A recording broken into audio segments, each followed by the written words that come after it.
Well, finally got a break in the rain, but this little cloud back here, I shouldn't say little, it's actually massive. It's coming in. So gonna start a new build series. I got two trucks here. They're both second gen Rams. They're both 1500s. Regular cab long box, 2-wheel drive, regular cab short box, 4-wheel drive. And I didn't pay much for them. I'm in less than $2,000 for both. The build series is going to involve making this one 4-wheel drive and lifted, and then the regular cab short box, we're going to slam it to the ground 2-wheel drive. I've got a couple LS engines around here, just iron block 5.3s, so maybe do an LS swap on that. Just stuff you don't see too often on YouTube. I've done a lot of research. People don't waste their time on these frames switching them to 4x4. It's just easier to buy a 4x4 frame, but I've got a complete 4x truck. So we're gonna make the swap. And then at the same time, this thing's just gonna be a dirty build, something quick to get me through winter. Whereas the other truck, a little bit cleaner, is gonna be a nicer build, slammed right to the ground. I guess the idea here is use this as kind of a tow pig.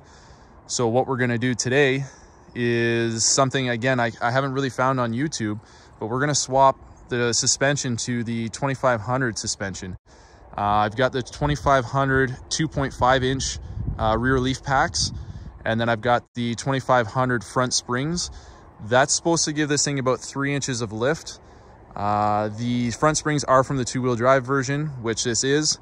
So we'll dive right into that. I've already started ripping the other side off, and I'm not going to bore you with how to do it. There's tons of videos out there on how to take the leaves off. This video is more so going over the quick ins and outs of it and what you're going to need and what the total height gain is at the end of it. I've already taken the height from the other side before I took the wheel and everything off. These are 32-inch tires, just for reference, because it's going to add, you know, an inch or two to the stock height as it is. So we'll dive right into that as soon as I get the other leaf spring out, and we'll do a final measurement and see what the rear end brings up and then what the front end brings up. All right, so 32-inch tires, 15-inch rim on the stock 2-wheel drive springs. From the ground puts us, well, if the rest of the box was there, 39 inches. All right, so this is the Canadian starter kit here. Got a stubborn bolt. I've already cut the head off it. I got my corded impact, my hammer, right angle grinder, penetrating oil, and my 2 types of hand presses, I guess you would want to call them. Pickle fork sitting out there holding my tarp down. So you can pick these up fairly cheap. I think I picked this one up for 40 bucks. This was like $12 at Canadian Tire. The nice thing about this is you can fit it. If you're keeping the box on the truck while you're doing this job, you can actually fit it between the bed sides and whatever you're tackling. And with the pickle fork, I can pry it enough that I can get the U shape in there. And then it's better if you go from the nut side, because you can use the nut as a guide to center this out. But either way works. I'm going to throw a punch on there and just give it a small divot so I can sink that in and it doesn't slip off. This thing works even better if you have the part outside of the truck. It just has more leverage on it, and you can add the third arm so it gives it more pull strength. And then of course the right angle grinder for all those screw U type bolts. So we'll get tackling this, get the shackle here off so we can switch it over to the 2500 spring. This is that setup I was talking about. Just got my battery impact on it. No problems at all pushing it out. Nice and slow, but it's coming out.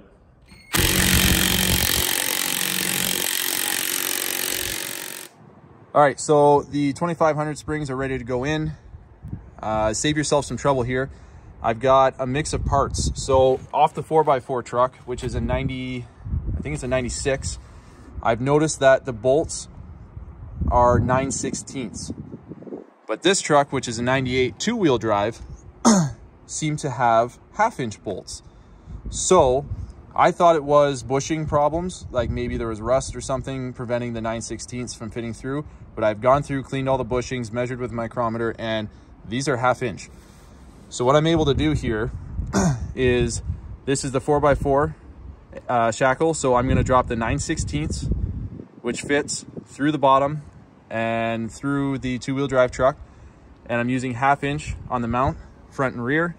There's literally slight difference between 1/2 inch and 9/16, but 9/16 will not fit this bushing. So check your truck before you go out and buy a whole bunch of bolts. I have to mix and match between the two.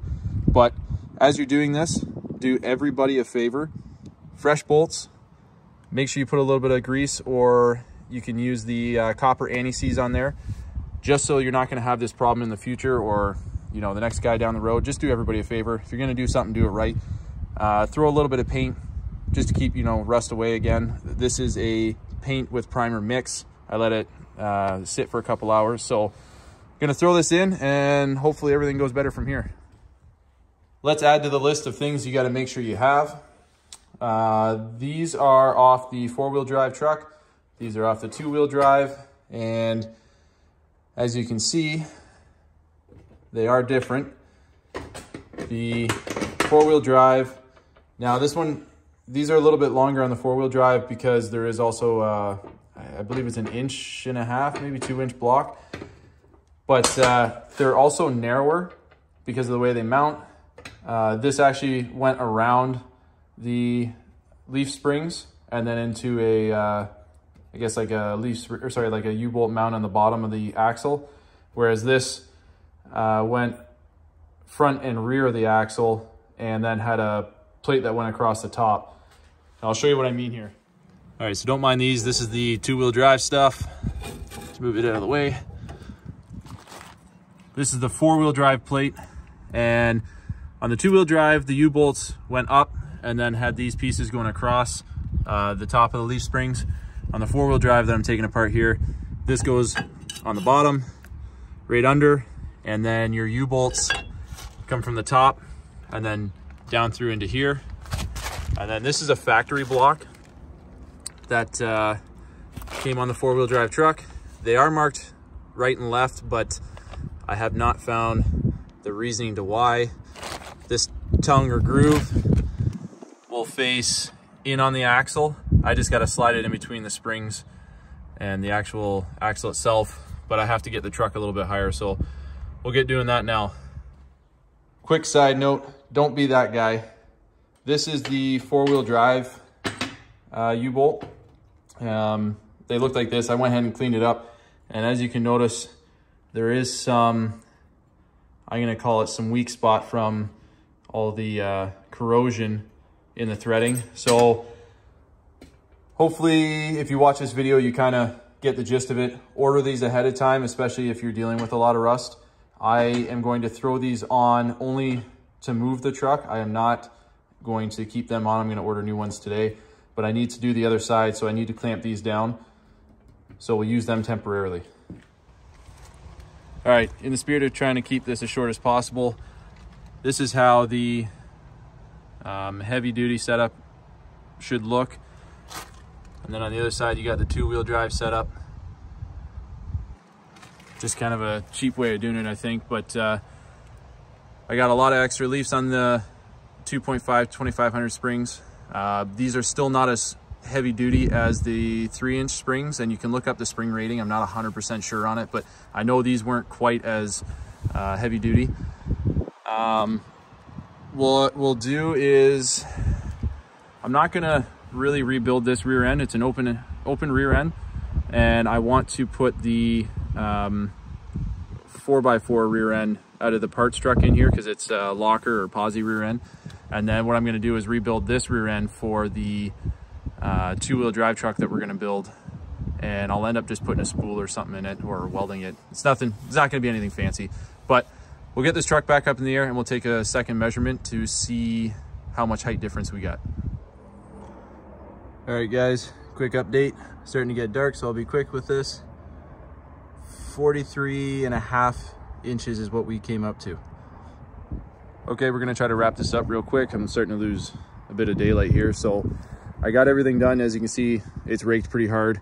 I believe I said 143.5, so that's roughly 4.5 inches of lift. I measured the block that came in the back here. I don't know, I swear I remember reading somewhere that they are factory option, but even if it's part of a lift kit, this is a 3-inch block, which is giving me a lot of the lift, but I want to keep all the leaves in there just for towing capacity. So what I'm going to do is get the 2500 springs put in the front, and then I'll be able to adjust the block from there, whether I get a 2-inch block or 1-inch block. I'm also going to check out, after I get the front end done, if it's possible to throw a 1-inch spacer on top of that and maybe even it out that way.